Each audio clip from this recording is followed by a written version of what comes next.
Isn't it illegal to record people without their knowledge? Mm-hmm. So, what good does it do? You can do it, no, with our permission you can do it. We can do it in furtherance of a criminal investigation. Oh. Yeah. Little loophole. So, yeah, the general public can't go around and just record anybody in any conversation without the other person's permission. But in a criminal investigation or with a judge's okay, you can do that. And very often in restraining orders, there are clauses that allow you to record any conversations, messages, that type of thing, in furtherance of the case. Okay. So, yeah, it's absolutely legal, and it helps our case. So we do it a lot. Okay. So if I can do that, I mean, I'd rather do that and just give you this phone for evidence in terms of, heaven, like, God forbid, like, I drop in the toilet, you know what I mean? I'd rather just give it to you. And that way nobody thinks that we're hiding anything with the phone. So no, I mean, I can't. I don't know what's on it. I mean, since I've had it now, I might have deleted things because I've been using it for a month. So, like, you saw me today. I'm dressed plain clothes. You know, when they asked me who I was, it's like, you know, hey, she knows I'm coming then. That's no problem. But I really didn't delete any photos or anything. Okay, because I didn't get to go through it all. But you know, there was the message. I'm like, okay, maybe we should have talked about this a little bit more. But no, he was very clear that I shouldn't delete anything. Okay. Yeah, and that's one of the reasons I put those screenshots on the flash drive. So you could see the progression, because I can't make that up. And at least kind of, because I had to go back myself. It took me 4 hours to do all that, to go back and get a timeline of things. So, is that some of what you did before you came in to file the report? Yeah. Okay. So when you came in, you had the thumb drive with you? Yeah.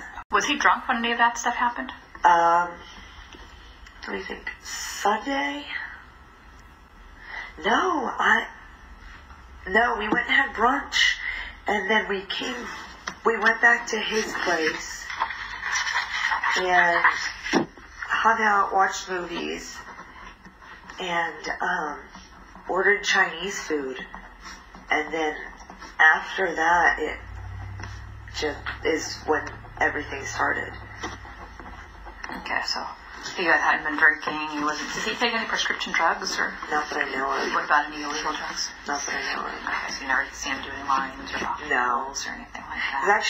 He's really, like, strangely anti-drug because of his job. If he ever gets caught with anything, or, you know, is ever around that kind of situation, the police get involved, his career would be over. Well, as far as they know, he's never been this open about his psychosis. So maybe it's just getting worse. Maybe there's just something about you that it just, you know, manifests itself that much more. Yeah. Well, and it's good that you're doing something about it too, because he's not going to get better. He's only going to get worse. Yeah, I feel like he's just hemorrhaging money because an innocent person wouldn't be doing this. You know what I mean? So that's what we have to think. And that's exactly what I thought on Friday when I sat there making overtime, computing what I was making every minute and just trying to imagine what he was spending. I mean, it's over $100K, easy. Bail was $10,000, so. Exactly. He hasn't contacted you since Saturday night or Saturday morning text, right? 2 a.m. text. Yeah, and actually the funny thing about that was that I just unblocked him, and I got those right away. He'd been calling and texting me knowing that he was blocked. Oh, so at what point did you block him that night? On Friday night? Because you blocked him Friday night, right? Yeah, and then I just unblocked him and all to those see if... blew up? Yes. As I said, we do have a victim advocate here who can kind of walk you through the whole process and explain it all to you. And I can let her know that you'll be in at 10, and she can kind of touch base with you. And if you remember, Officer Kim had you sign a form saying that you were interested in talking to a victim advocate, and that's who that is, so she can kind of go through some resources and stuff with you, and anything from safety planning and what to expect and that type of thing. Okay. So, good news, bad news with your phone. Unfortunately, so we use to do any type of forensic searches or downloads, we use FBI laboratory in Orange. Unfortunately, right as I got there, somebody got there right before me. So I started the download, but I couldn't complete it in order to get back in time to meet you. So Are you going to die without it overnight? Yes. But if we could try again for tomorrow, is that okay? Okay, but I have to have your word that nothing else will be deleted off. Oh, no, nothing's been deleted. No, I haven't touched anything. Okay. Our first rule, really super important that you be honest with me because I know you deleted stuff off the phone.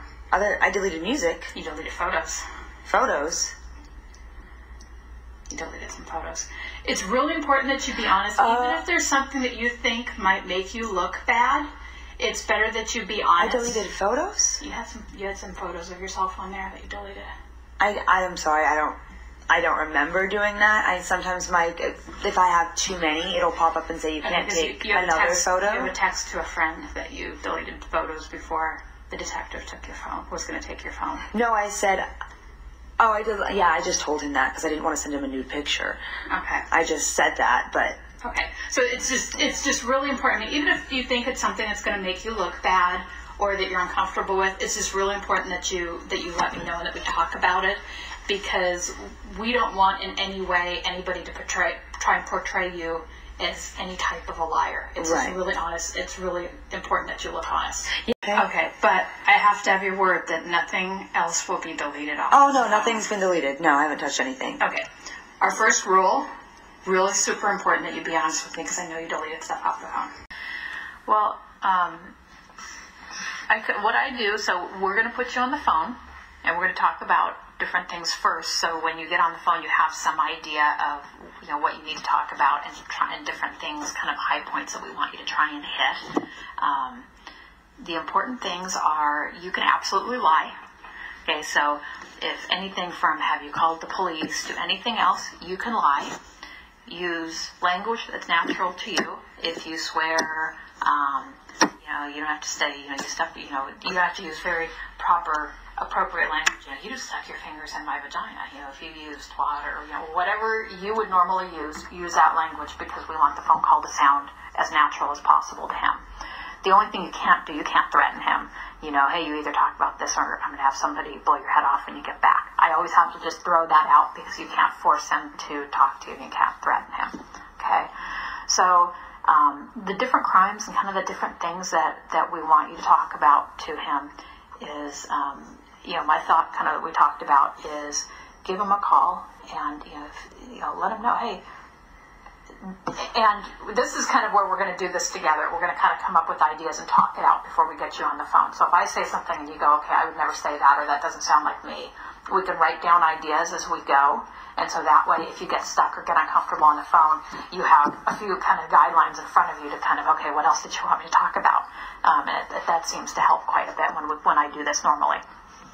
So, you start out with, hey, listen, all of this is really wearing on me. I can't sleep or I can't whatever, and start talking, see if you can talk about the videos. I thought about it. Or the pictures or anything like that. The best thing for me to do is say, I'm sorry for what happened. I miss you. Can we talk? Mm-hmm. And that'll probably get him to talk. Okay. Where's he coming up with the money?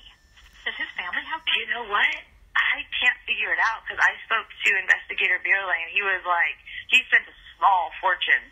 And he must be somewhere, he's got to be over 100K by now. He is spending a ton of, I'll tell you, I've been in detectives for over 14 years.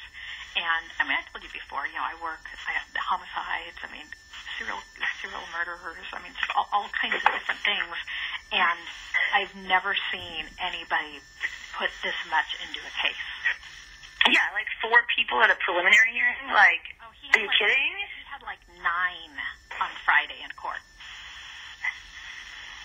And he's paying for all that? I don't know if some of them are just there to watch, but they're all coming up from Los Angeles. Where we'll go. And then I believe Officer Kim talked to you about not deleting anything on your phone, correct? Correct. Okay. Correct. Ultimately, at some point, the thumb drive's really helpful, but what we're going to need to do is I'm going to need to get your phone from you for probably a day and do what we call it's a forensic download of your phone. So we get all of that. It's a clean download, and it's all for evidentiary purposes. So that way, everything's date and time, and it's we don't have any issues with the evidence that way. Would you have any problem with that? like, to verify that what is the purpose? It all goes on a disk. The phone, everything on your phone is just forensically downloaded, so we have all the messages. Everything is very clear for the DA on everything that's going on, and they know nothing's been tampered with and everything's there. Oh, I see. Okay. No, that's fine. And if you can bring your phone, and that way then we'll try and do a download, and I can try and get it done and get it to you by the end of the day. I can always drop it off to you at the end of the day. Okay, that's perfect. On Saturday and Sunday, people were saying, you need to go to the cops. This isn't okay, this isn't okay, this isn't okay. So, on Monday, I decided to. Mm-hmm. Why the delay? Well, I mean, I'm still kind of processing everything. Mm-hmm. So, the DA wanted me to give you a call and find out if by any chance you still have your phone, the same phone from back 2 years ago. I do. It's the one I'm using right now, actually, because I broke my 6, and I kept trying to pay to fix it, and then finally I was like, I'm just going to wait for the 7 to come out, the iPhone 7, because I was just like, I paid like $350 to get it fixed like 2 or 3 times, so... Yeah, so I do still have it. It's in my hand right now, actually. Okay, so the same one that Johnny broke at the one time and fixed your screen and all of that stuff. Yep. Okay. So he wanted me to check, and when do you plan on getting a new phone? Do you guys want it for evidence? Yes. The whole thing? Yes. Okay, if you need it, this has been an over 2-year process for me. I'm a little exhausted, so I can see if I can get a 7 today, but if not, I can see if I can get my 6, actually repaired. Okay. Yeah, make sure in the meantime, and just like I told you last time, don't get, I don't know what's going to be on it or anything at this point, but, the defense attorney made a big to-do in court over the fact that I didn't take your phone from you way back, 2 years ago. So the DA wanted me to reach out, see if you still had the phone, and kind of, I don't know exactly where they want me to go from here with it. But if, I don't want to take it and give you with nothing, so just don't do anything with it in the meantime in terms of deleting. Not to be insensitive, but you don't seem concerned about it at all, saying, let's go grab a beer. Are you sure those are you? Those pictures of you? Because she posts these to you and you're like, oh, okay. No, I'm not. She was the one that called and had to take him down. She's my friend. She's not. I know. I'm saying you just kind of seem very cordial about things. Do you have your phone on you? Yeah. Do you mind if I look at your phone? Yeah. Yeah. Do you have text conversations with him? Yeah. Right there. What's his name? John. Should be down here somewhere. Has he texted you recently? No, he's been blocked, so he hasn't really been able to. Is that him right there? Right Yeah. there. I'm just trying to look for Friday. Yeah.